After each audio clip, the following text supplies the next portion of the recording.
ध्यान से सुनो, नरक कोई भौगोलिक जगह नहीं है, नरक कोई भविष्य की सजा नहीं है।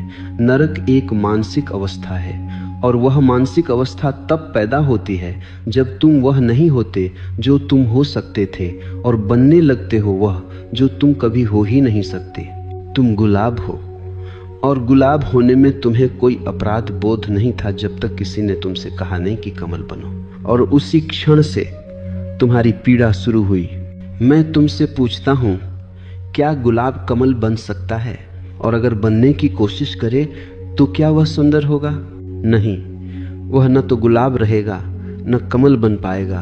वह बस एक विकृत फूल हो जाएगा, बीच में अटका हुआ, अपनी सुगंध खो चुका, अपनी ताजगी गंवा चुका। यही तुम्हारी हालत है। जैसे ही तुम किसी और जैसे बनने की कोशिश करते हो, तुम अपने अस्तित्व से विश्वासघात कर देते हो। और अस्तित्व कभी क्षमा नहीं करता, वह दंड नहीं देता, बस तुम्हें खाली कर देता है। मैंने लाखों लोगों को देखा है, धनवान, प्रतिष्ठित, सफल, और भीतर से बिल्कुल खोखले। क्यों? क्योंकि उन्होंने जीवन दूसरों की नकल में जिया। तुम बचपन से ही सिखाए जाते हो, उसके जैसे बनो। वह देखो कितना होशियार है, वह देखो कितना सफल है, उसकी तरह सोचो, उसकी तरह बोलो, उसकी तरह जियो। धीरे धीरे तुम्हें यह विश्वास दे दिया जाता है कि तुम जैसे हो वैसे होना पर्याप्त नहीं है। यही पहला पाप है, यही आदिम पाप है। जब माँ तुम्हें पड़ोसी के बच्चे से तुलना करती है, उसी क्षण तुम्हारे भीतर एक दरार पड़ जाती है। जब शिक्षक किसी और को आदर्श बनाकर तुम्हारे सामने खड़ा करता है, उसी क्षण तुम्हारा आत्मसम्मान मरने लगता है। जब समाज तुम्हें किसी तयशुदा सांचे में ढालना चाहता है, उसी क्षण तुम्हारी आत्मा कैद होने लगती है, और फिर तुम बड़े हो जाते हो, लेकिन वह दरार बड़ी हो चुकी होती है।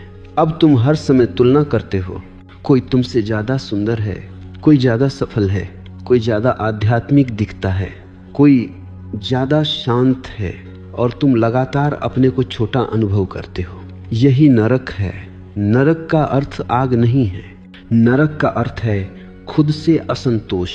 जब तुम सुबह उठते हो और भीतर एक हल्की सी कसक होती है, मैं ठीक नहीं हूँ, वही नरक है। जब तुम किसी और की सफलता देखकर खुश नहीं हो पाते, वही नरक है।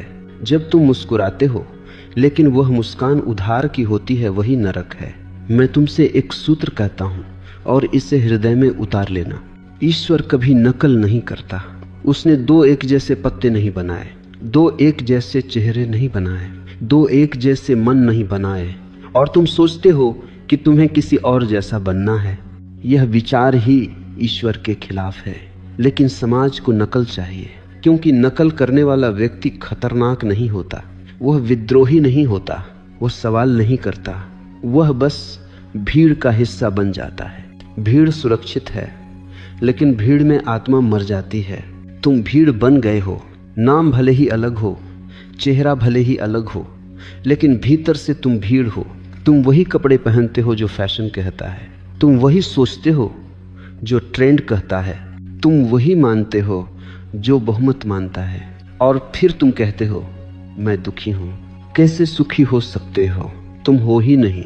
ध्यान रखना, सुख का अनुभव सिर्फ वही कर सकता है जो मौजूद हो, और तुम तो एक कॉपी हो, एक नकल। मैंने एक कहानी सुनी है। एक आदमी था जो इसे हमेशा लगता था कि वह किसी और जैसा होना चाहिए। वह जब आईने में देखता तो खुद से नफरत करता।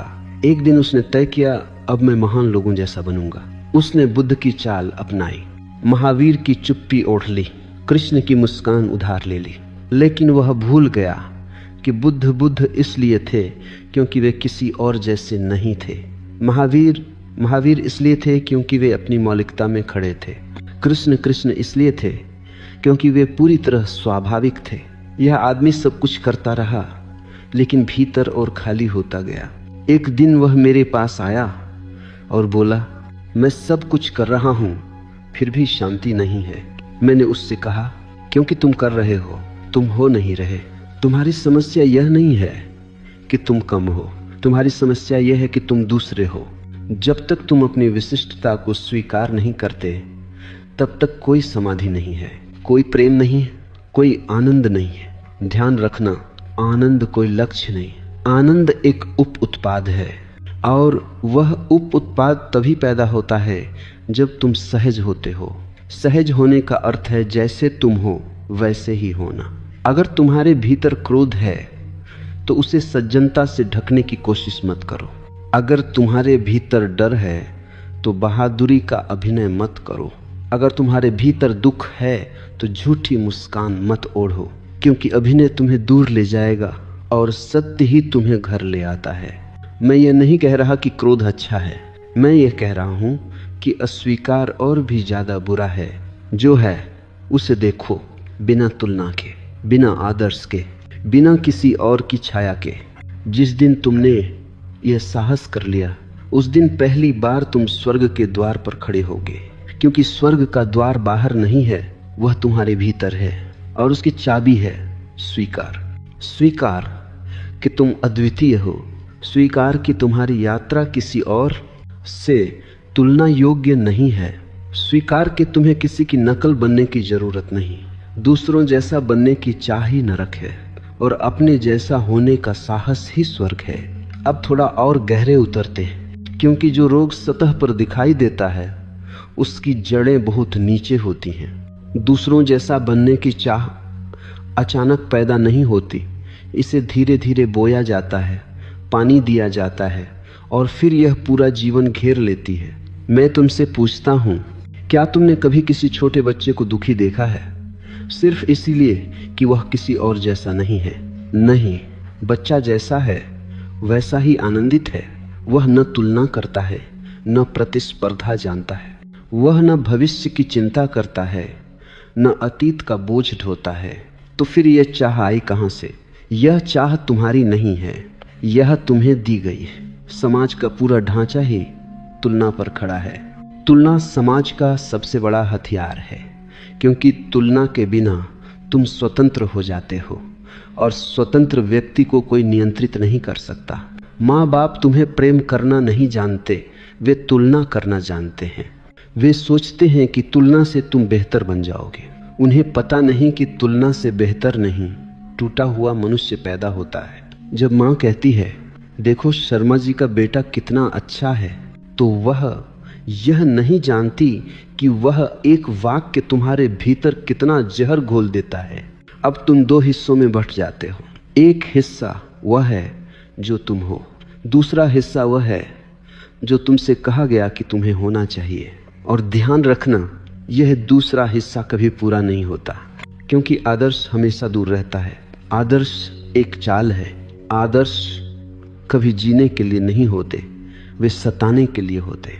धार्मिक लोगों ने भी यही किया। उन्होंने तुम्हें कहा ऐसे बनो जैसे बुद्ध, ऐसे बनो जैसे महावीर, ऐसे बनो जैसे कृष्ण। लेकिन उन्होंने यह नहीं कहा कि बुद्ध बनने की कोशिश मत करना, बुद्ध को समझने की कोशिश करना। उन्होंने यह नहीं कहा कि कृष्ण की नकल मत करना, कृष्ण की सहजता को महसूस करना।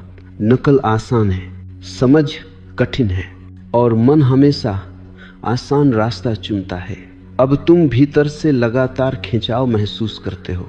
जो हो उससे भागना है, जो नहीं हो उसे पकड़ना है। यही द्वंद्व तुम्हें थका देता है, यही द्वंद्व तुम्हारी ऊर्जा चूस लेता है।